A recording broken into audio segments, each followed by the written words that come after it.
At the beginning of this week, European and Asian markets fell again, extending their slide into a second week as investors worried about a possible global slowdown and dumped stocks that had surged in recent weeks. U.S. stocks also failed after trying to steady themselves. After sparkling jitters was the yen's jump to a 3-month high against the dollar as investors reversed so-called yen carry trades. A decline in this trading practice, which involves borrowing money at Japan's ultra-low interest rates to invest in higher-yielding assets elsewhere, could hurt global liquidity. Since short-term interest rates in Japan have been exceptionally low, many large investors have doubled up their risk-taking by borrowing money in Japan, which exposed them to abrupt losses when the dollar fell against the yen. Could this financial commotion turn into the global financial meltdown? No one can answer this question at this stage. Yet the financial fluctuation around the world within the last 2 weeks did underscore an inevitable fact: the close interaction and interdependency of global economies. A fall in the Shanghai Stock Exchange could easily jolt markets across the world, triggering declines in everything from European stocks to American corporate bonds. How to cope with this fast-changing, interrelated economic landscape has become a great challenge for investors all over the world. At the same time, issues on regional cooperation or regional integration seem to have become much more important than ever, since regional integration might be an effective strategy for dealing with economic risks. Welcome again to this week's edition of Taiwan Outlook. I'm your host, Chiang. Globalization and regionalization are the two important trends in today's world. Is the regional integration the stepping stone towards greater globalization or the stumbling block? And what are the future prospects of an Asian-Pacific regional integration? These are topics we're hoping to address today. To join us today is Professor Chiang, who is the Acting Director of the International Affairs Department at the Taiwan Institute of Economic Research, a very well-known think tank in Taiwan. Professor Chiang, welcome to our program. Hello, everyone. What are the major driving forces for the regional integration in East Asia? Well, I think the East Asia one, they may have two major dimensions to look at. One is from the external dimension, the other is from the internal dimension. And from the external dimension, I think there are two major driving forces behind the East Asia economic integration. One is the WTO talk, because the current WTO Doha round negotiation actually has been quite behind the schedule. That's right. Yeah. So they make some countries or economies, they are very eager to get the liberalization results. Actually are not quite patient with that kind of result. So they will find the other approach to get the liberalization, economic liberalization. And the other factors also from the external dimension, that is the enlargement or the deepening of European integration. That's right. And they also create pressures on the other region of the world, and they include the Asia Pacific or East Asia. So I think that's the two major driving force from the external dimension. So these are external pressures? Yes, okay. Yes. And from the look at the internal aspects, there are also some driving force behind. One, I think the major one, it would be the market lead driving force. That's because from the past, if we look at the past 3 or 4 decades, especially from the 1980s, actually East Asia has become a more integrated, informally markets. Not from the, I would say, not from the formal integration, but from the informal integration. Actually, they were led by business themselves.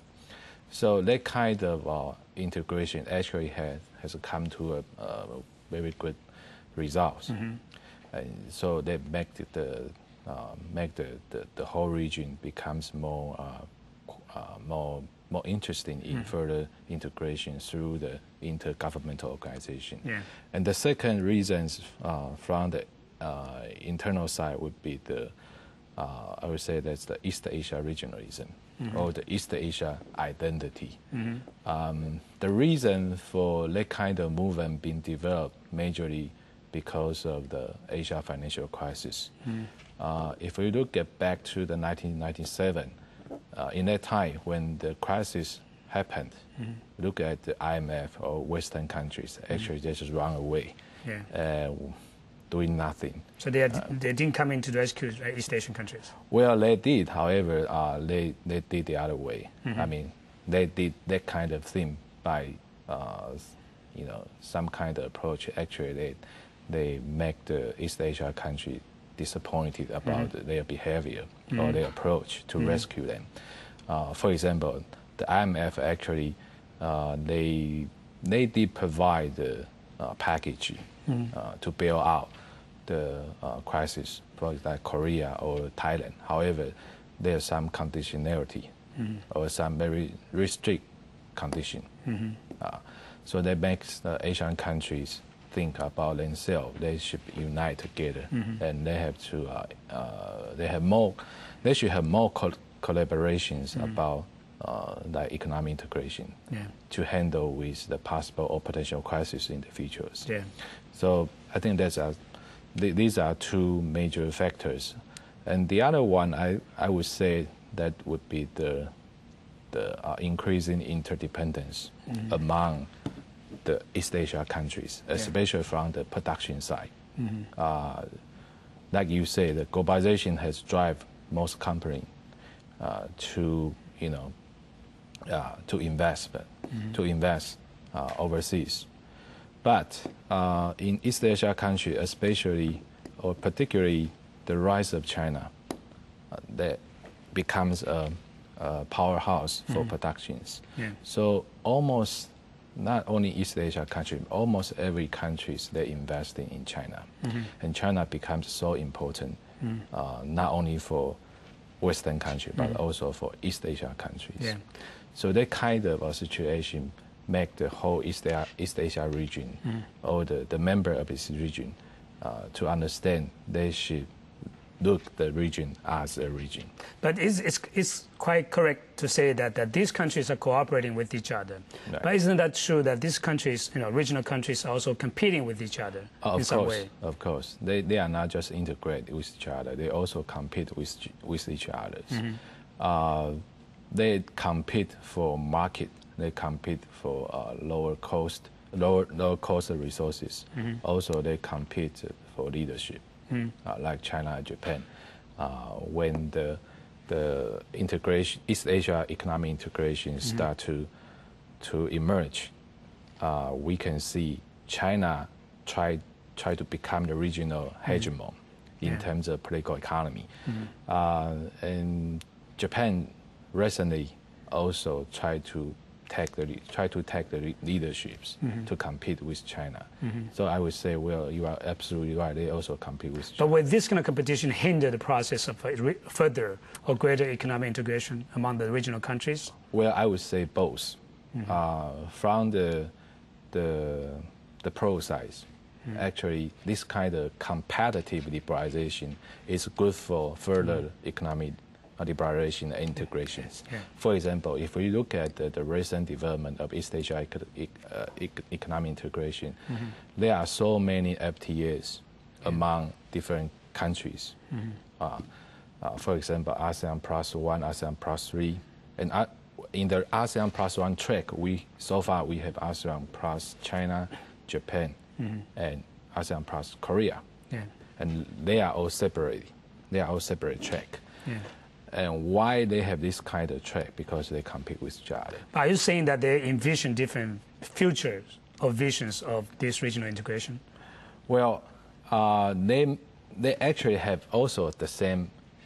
They share some visions. For example, both ASEAN and the North Asia 3 countries, China, Japan, Korea, they agree to promote the ASEAN Plus 3, that's East Asia free trade areas. Right. However, when they talk multilaterally, they also do bilaterally. That's right. Yeah. So that China, Japan, Korea, they all bilaterally talk with ASEAN to form the free trade area. So in this kind of competition process, actually, more FTAs has been formed. or more free trade area has been formed. So it's also it's both bilateral and also multilateral approaches in forming this regional integration. Yes, but that's from the good side.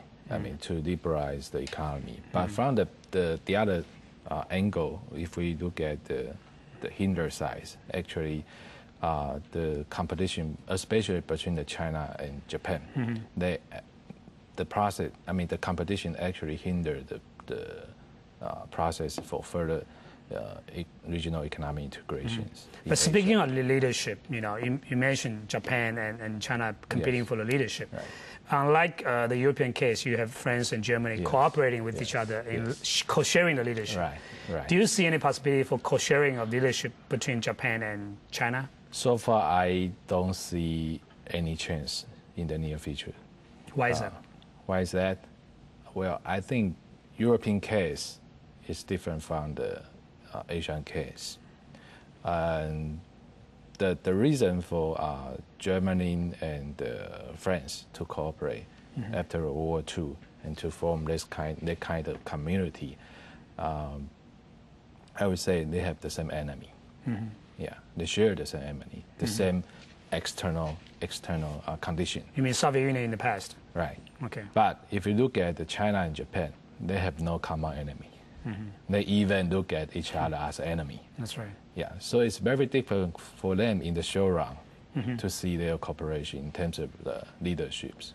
Yeah, but it seems to me that Japan and China are now taking a back seat and letting ASEAN countries to take the lead in driving the regional integration. How do you explain that kind of new leadership? Well, that kind of leadership is the one I'm afraid to see.